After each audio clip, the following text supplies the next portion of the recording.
Palavra do dia. Hoje vamos falar de um tema exuberante da Bíblia, que está em João 11.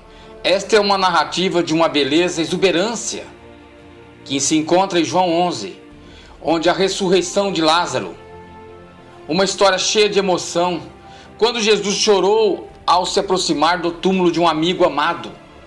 Jesus fica sabendo da enfermidade de Lázaro, quando estava na Pérea, além do Jordão, no lugar onde João o havia batizado. O mestre permanece ainda mais 2 dias na região da Pérea. Jesus então passa o Jordão e vai para Betânia, onde Lázaro morava. Betânia era uma aldeia, irmãos, no antigo Israel, e distava cerca de 3 quilômetros de Jerusalém. E Jesus esclarece aos seus discípulos da morte de Lázaro, mas que ele o ressuscitaria e que muitos creriam nele através daquele milagre. Ao chegar na aldeia de Betânia, o mestre encontra um clima de tristeza e pesar. A terrível dor da separação de um ente querido trazia lágrimas aos olhos de todos ali presentes.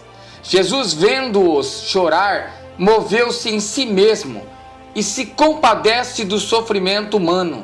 Ao se aproximar do túmulo de Lázaro, o mestre se depara com o resultado da separação entre Deus e o homem, ocorrido muito tempo atrás no Jardim do Éden. Gênesis 2,17 diz que: "Mas da árvore do conhecimento do bem e do mal, dela não comerás, porque no dia em que dela comeres, certamente morrerás." Deus estava falando ali com Adão e Eva.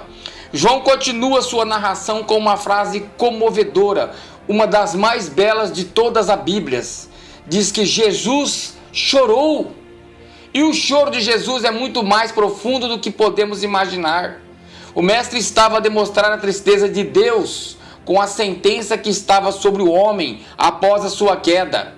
Romanos 6,23 diz que porque o salário do pecado é a morte, mas o dom gratuito de Deus é a vida eterna por Cristo Jesus, nosso Salvador. Jesus chorava ao ver o sofrimento que estava destinado aos homens. A sentença dada a Adão por sua desobediência, a morte física e a separação de seus familiares e amigos. E o choro de Jesus revela que Deus não fica indiferente ao sofrimento humano. A morte é o preço da condenação pela desobediência. Porém, este não era o desejo de Deus no princípio. Deus não fica feliz por este castigo. Jesus chorou também por causa daqueles que com dureza no coração não criam e iriam enfrentar a morte sem salvação, perdidos eternamente. Porque há uma solução. Deus olha para o homem com amor e oferece o seu único filho para resgatar da morte. É o próprio Jesus, e o próprio Jesus se declara como aquele que acabaria com o domínio do reino da morte. João 11,25, disse-lhe Jesus: "Eu sou a ressurreição e a vida. Quem crê em mim, ainda que esteja morto, viverá."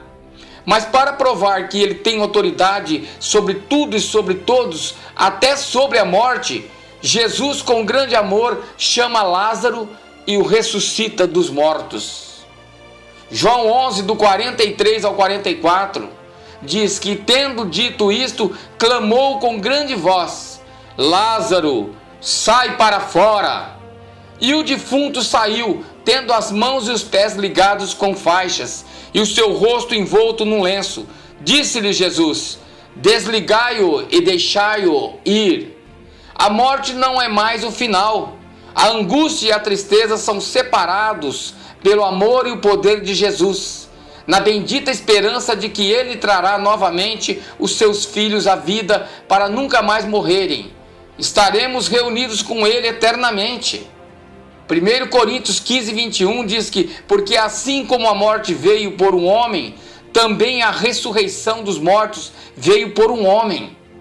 E a família de Lázaro, suas irmãs Marta e Maria, assim como seus amigos exultaram de alegria, puderam testemunhar que Jesus tem todo o poder no céu e na terra. Muitos que depois visitaram Lázaro, atônitos, creram no Salvador Jesus Cristo. Mas é triste constatar que muitos ainda permanecem mortos espiritualmente. Não acreditam em nada que não seja materialmente explicável. Buscam apenas o prazer e o conforto humanos, mortos em seus pecados. O Pai os tem chamado a crer. Deus o tem convocado para a vida, uma vida de sentido, duradouro, eterno. João 5,24 diz que na verdade vos digo que quem ouve a minha palavra e crê naquele que me enviou tem a vida eterna e não entrará em condenação, mas passou da morte para a vida, irmãos. Deus tem o poder de ressuscitar o mais vil pecador, ainda que muitos tenham decretado a sua morte, seja em qual área for, ainda que você mesmo pense que não há mais solução, Jesus pode fazer reviver qualquer área da tua vida. É preciso crer, porque aquele que acredita em suas palavras já não está mais morto, mas passou a viver eternamente. Palavra do Senhor, que Deus abençoe a cada um em nome de Jesus.